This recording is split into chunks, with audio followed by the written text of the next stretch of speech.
ஆத்ம நண்பர்கள் அனைவருக்கும் அன்பான வணக்கம். நம்முடைய ஆத்மஞான மையம் யூடியூப் சேனல்ல தொடர்ந்து யாம் இருக்க பயம் ஏன் அப்படிங்கிற தலைப்பில் முருகனை பற்றி நிறைய விஷயங்கள் நாம் சிந்தனை செய்து வருகிறோம்.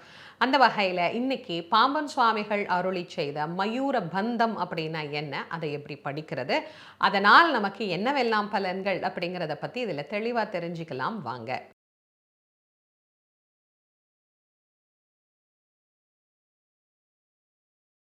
முருகப்பெருமானை வழிபட்டு அருள் பெற்ற அருளாளர்கள் பலர் உண்டு. அதிலே நம் அனைவருக்கும் தெரிந்த ஒரு அற்புதமான அருளாளர் ஸ்ரீமத் பாம்பன் சுவாமிகள். இரண்டாவது அருணகிரிநாதர் என்று போற்றப்படக்கூடியவர் ஸ்ரீமத் பாம்பன் சுவாமிகள். பாம்பன் என்கின்ற பழம்பதியிலே அவதாரம் செய்து சென்னையிலே திருவான்மியூரிலே சமாதி கொண்டு நம் எல்லோருக்கும் அருள் புரியக்கூடிய ஒரு அற்புதமான அருள் வள்ளல் அப்படின்னே அவரை சொல்லணும். பாம்பன் சுவாமிகள் முருகனை நேருக்கு நேராக தரிசனம் செய்த ஒரு அற்புதமான ஞானி. முருகனை நேரா தரிசனம் பண்ண முடியுமா, கலி உலகத்திலெல்லாம் முருகன் நமக்கு காட்சி தருவாரா அப்படின்னு கேள்வி கேட்கிறவங்களுக்கெல்லாம் ஒரே பதில் பாம்பன் சுவாமியினுடைய வாழ்க்கை வரலாறு தான். முருகனை நேருக்கு நேராக மயான குழியிலே இருந்து அவரை கண்கூடாக கண்டு அவர் எப்படி அருள் செய்தார் அப்படிங்கிற திறத்தை 6666 பாடல்கள் மூலமாக நமக்கு பாம்பன் சுவாமிகள் அருளி செய்திருக்கிறார். அதுல பல பந்தங்கள் அவர் பாடியிருக்கிறார். பந்தம் அப்படின்னா என்ன, முதல்ல அதை தெரிஞ்சுக்கணும். பந்தம் அப்படிங்கிறது ஒரு வகையான கட்டு. நம்மளை கூட சொல்லுவோம்ல, பந்தபாசத்தில் மாட்டிட்டு முழிக்கிறான்ப்பா அப்படின்னு சொல்லுவோம்ல நாட்டு சொல்லாக. ஆக பந்தம் என்பது ஒரு வகையான கட்டு. இந்த கட்டுக்குள்ளே அடக்கி நம்மை காக்கக்கூடிய ஒரு அரணாக அமையக்கூடியவைக்கு பந்தங்கள் அப்படின்னு பேரு. இதை சித்திரங்களில் எழுதி அதற்குள்ளே எழுத்துக்களை பொருத்தி அதன் பிறகு இதை பாடல்ல நாம இதை கொண்டு வரணும். இது எவ்வளவு கடினமான ஒண்ணு தெரியுமா? இந்த பந்தங்கள் பாடுவது என்பதற்கே ஒரு தனி திறன் என்பது வேண்டும். ரொம்ப ரொம்ப கஷ்டம். இத சித்திரக்கவி அப்படின்னு கூட சொல்லலாம். அப்படி அந்த சித்திரக்கவி அப்படிங்கிறத வரைஞ்சி, முதல்ல என்ன பந்தம் எழுத போறோமோ அதனுடைய வடிவத்தை வரைஞ்சி அதற்குள்ளே நாம பாடிய பாடல்களை அந்த எழுத்துக்களை எங்கெங்க வரிசைப்படுத்தி வைக்கணும் அப்படிங்கிறத சரியாக தெரிந்து அதை வரிசைப்படுத்தணும். அதன் பின் அதை பாடல்களாக கொடுத்து அதனுடைய பொருள் என்ன அப்படிங்கிறத, அதனுடைய பலன் என்ன அப்படிங்கிறத மக்கள் புரிஞ்சுக்கணும். ஆனா நிறைய பேருக்கு ஏதோ வேலுக்குள்ள என்னமோ எழுதியிருக்கிறாங்கப்பா, ஏதோ மயிலுக்குள்ள என்னமோ எழுதியிருக்கிறாங்க, ஏதோ நாகத்துக்குள்ள ஏதோ எழுதியிருக்கிறாங்க, இது என்ன அப்படின்னு தெரியாமலேயே இன்னைக்கு போயிருச்சு. நிறைய பேருக்கு இந்த பந்தங்களை பற்றி தெரியாது. இதில் நிறைய பந்தங்களை பாம்பன் சுவாமிகள் நமக்கு தந்திருக்கிறார். ஏற்கனவே நான் நம்முடைய யூடியூப்ல சஸ்திர பந்தம் அப்படின்னு பாம்பன் சுவாமிகள் அருளி செய்த சஸ்திர பந்தத்தை பற்றி ஒரு பதிவு கொடுத்துருந்தேன். அநேகமானோர் பார்த்துருப்பீங்கன்னு நான் நம்புகிறேன். பார்க்கலன்னா அதனுடைய லிங்கை நான் கீழே டிஸ்கிரிப்ஷன் பாக்ஸில் கொடுக்குறேன், நீங்கள் அதை போய் பாருங்கள். சஸ்திரபந்தம் அப்படிங்கிறது தொழில் வளர்ச்சிக்காக வேலினுடைய வடிவத்திற்கு உள்ளே அவர் அமைத்து பாடியது சஸ்திரபந்தம். இன்னைக்கு நான் உங்களுக்கு சொல்ல போகிறது மயூரபந்தம். இந்த மயூரபந்தம் அப்படிங்கிறது மயிலினுடைய வடிவத்தை வரைந்து அந்த மயில் வடிவத்துக்கு உள்ளே இந்த எழுத்துக்களை வரச் செய்து அதனுடைய பாடலை நமக்கு தந்திருக்கக்கூடியதாக அமைந்திருப்பது இந்த மயூரபந்தம். முதல்ல மயிலினுடைய தன்மை என்ன அப்படிங்கிறத தெரிஞ்சுக்கணும். முருகப்பெருமானுக்கு 3 மயில்கள் உண்டு அப்படிங்கிறத நான் ஏற்கனவே பல பதிவுகளில் சொல்லியிருக்கிறேன். முதல்ல பிரணவம் ஒரு மயிலாகவும், பின் இந்திரன் ஒரு மயிலாகவும், அதற்கு பிறகு சூரபதுமன் சேவலாகவும் மயிலாகவும் மாறுகிற போது முருகனுக்கு ஒரு மயில் வாகனமாக அமைந்தது. இந்த மயில் வாகனம் என்பது சாதாரணமான ஒரு வாகனம் அல்ல. பக்தன் எங்கே நினைத்தாலும் அங்கே முருகனை எது கூட்டிட்டு போகுமா? மயில் தான் கூட்டிட்டு போகுமா? மயில்தான முருகப்பெருமானுக்கு வாகனமாக இருந்து யார் எங்கே நினைப்பினும் அங்கே என் முன் எதிர் நிற்பனே அருணகிரி பெருமான் எழுதுகிறார். நீலச்சிகண்டியில் ஏறும் பிரான் எந்த நேரத்திலும் கோலக்குரத்தியுடன் வருவான். குருநாதன் சொன்ன சீலத்தை மெல்ல தெளிந்தேற்றுவார் சிவயோகிகளே, காலத்தை வென்றிருப்பார் மரிப்பார் வெறும் கர்மிகளே அப்படின்னு நமக்கு சொல்றார். அதுபோல இங்கே பாம்பன் சுவாமிகள் மயிலுக்கு ஒரு பந்தம் பாடி இருக்கின்றார். இந்த மயூர பந்தம் என்று சொல்லக்கூடிய பந்தத்தை நாம பாராயணம் செய்தோமானால் மயிலிலே முருகன் வேகமாக விரைந்து நாம் வேண்டும் வரங்களை தருவார் அப்படிங்கிறத பாம்பன் சுவாமிகள் பதிவு செய்கின்றார். எதனால் இந்த மயூர பந்தத்தை படிக்கணும், இதை படிக்கிறதுனால என்ன பலன், முதல்ல அதை தெரிஞ்சுக்கணும். இப்போ மயிலை பற்றி தெரிஞ்சாச்சு, இப்போ மயூர பந்தம் படிக்கிறதுனால என்ன பலன் அப்படிங்கிறது தெரியணும். பொதுவாக ஒரு வீட்டில் பார்த்தீங்க அப்படின்னா மன அமைதி இருக்கணும். ஒரு வீடுன்னா சந்தோஷம் நிறைந்து இருக்கணும். ஒரு வீடுன்னா அந்த வீட்டுக்குள்ளே வரும்போதே ஒரு இனிமை, ஒரு இன்பம், ஒரு ஆனந்தம், இது எல்லாமே இருக்கணும். சிலர் சொல்லுவாங்க, எங்கள் வீட்டில் நிம்மதியே கிடையாதுங்க, எப்போ பார்த்தாலும் ஒருத்தருக்கு ஒருத்தர் சண்டை, ஒருத்தருக்கு ஒருத்தர் பிரச்சனை, ஏதோ ஒரு மன சங்கடம், இல்லை ஏதாவது ஒரு அசம்பாவிதம், ஒரு துக்கமான நிகழ்வு, இல்லை ஏதோ ஒரு போட்டி பொறாமை, ஒரு பிரச்சனை, அப்பா ஏண்டா இந்த வீட்டுக்கு போனோம் அப்படின்னு நினைக்கிற மாதிரி இருக்குங்க எங்கள் வீடு. எங்கள் வீட்டில் என்ன பிரச்சனைன்னு எங்களுக்கே தெரியல, ஏதோ பில்லி சூனியம் வச்சா மாதிரி இருக்குது எங்கள் வீடு அப்படின்னு சில பேர் சொல்லுவாங்க. நான் நிறைய பேர் அப்படி சொல்ல கேட்டிருக்கிறேன். ஒரு வீடு அப்படின்னா அந்த வீடு மகிழ்ச்சியாக சந்தோஷமாக இருக்கணும். பல காரணங்கள் இந்த விதமான மகிழ்ச்சியையும் சந்தோஷத்தையும் வரவிடாமல் தடுக்கிறது அப்படின்னா உடனே நமக்கு என்ன யோசனை வரும்? யாராவது எதாவது செஞ்சிட்டாங்களோ, ஏதோ பிரச்சனை இருக்கோம் நம்ம வீட்டில் அப்படின்னு இங்கேருந்து அங்கே போகலாமா, அங்கேருந்து இங்கே போகலாமா அப்படிங்கிற எண்ணம் எல்லாம் ஏற்படும். இதெல்லாம் எதுவுமே வேண்டாம்.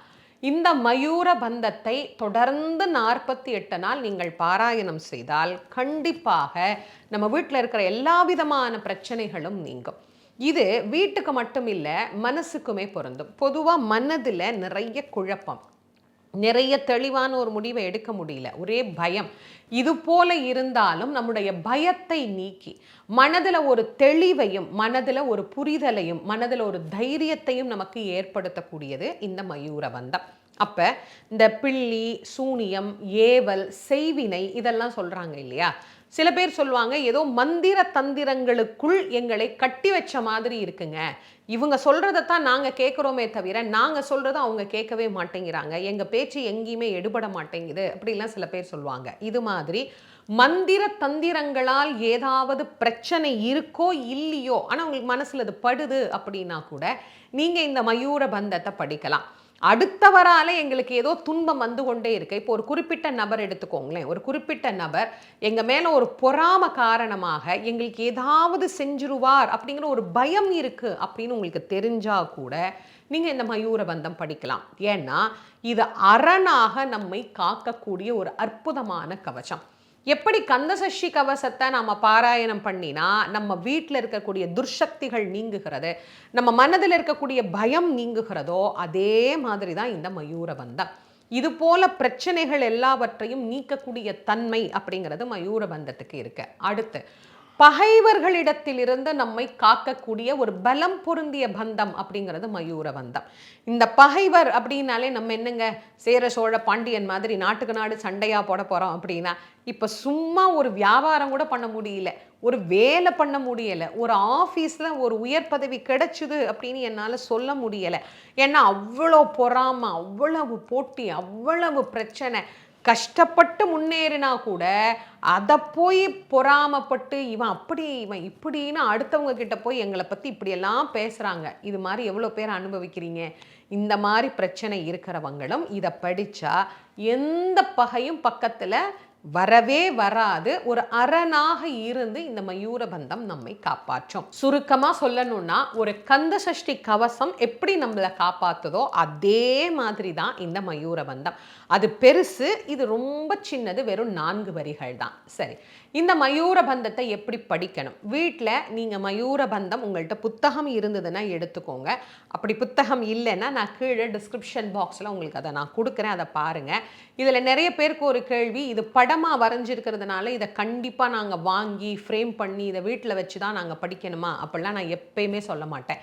புதுசாக ஒன்றொன்னா வாங்கி வாங்கி வாங்கி வாங்கி இந்த வீட்டில் வச்சு பூஜை ரூமை பெருசாக்கி அப்புறம் அதை பராமரிக்க முடியாமல், அதுக்கு பூ வைக்க முடியாமல் அவஸ்தைப்படவே வேண்டாம்.